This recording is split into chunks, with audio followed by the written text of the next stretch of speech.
quem inventou a máquina de costura foi um gênio. Sabemos que quando você costura a mão tem que passar a linha por cima e puxar para o outro lado.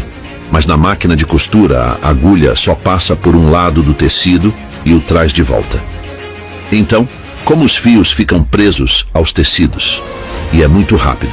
Sabemos que toda agulha tem uma caça. E sempre foi assim até 1755. Um homem chamado Charles provavelmente achou isso muito complicado. Então ele criou uma agulha com uma ponta em ambas as extremidades.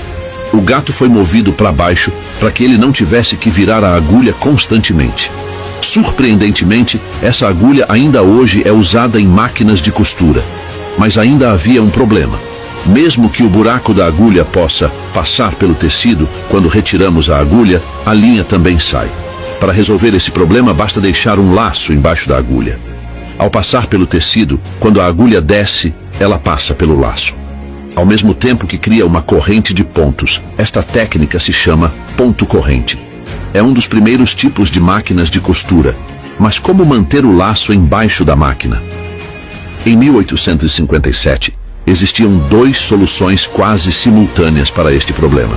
Uma solução foi adicionar um gancho embaixo da máquina. Quando a agulha sobe, ela cria um pequeno feixe de linhas entre a perseguição e o tecido.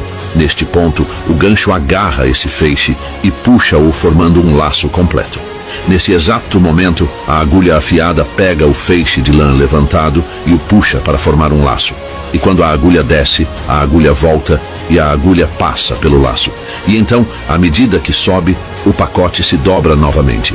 O processo se repete. O outro design é muito semelhante, apenas o gancho foi projetado para girar. Essa lançadeira foi usada em mais de 80 modelos de máquinas de costura. Mas havia outro problema. O problema era que se um dos ganchos se soltasse, toda a costura se desfazia facilmente. Para resolver esse problema, foi adicionada linha extra embaixo da máquina de costura. Esta linha está conectada a uma agulha de bobina.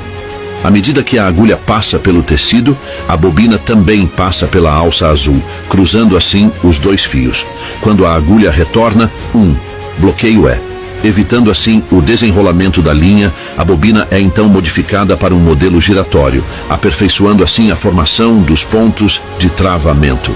A partir dessa época, o método de costura da máquina de costura foi amplamente aperfeiçoado, mas um problema permaneceu: como alimentar o tecido automaticamente.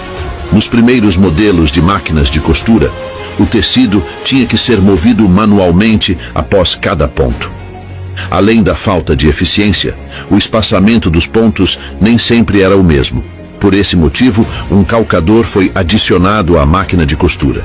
Para segurar o tecido no lugar, embaixo do tecido, há uma placa de metal que parece um pincel. Quando a agulha é removida, ela recua um pouco. Essa fricção empurra o tecido para a posição de costura. Seguir o tecido se moverá por conta própria, conforme você costura. Esse desenho ainda é usado em todas as máquinas de costura hoje.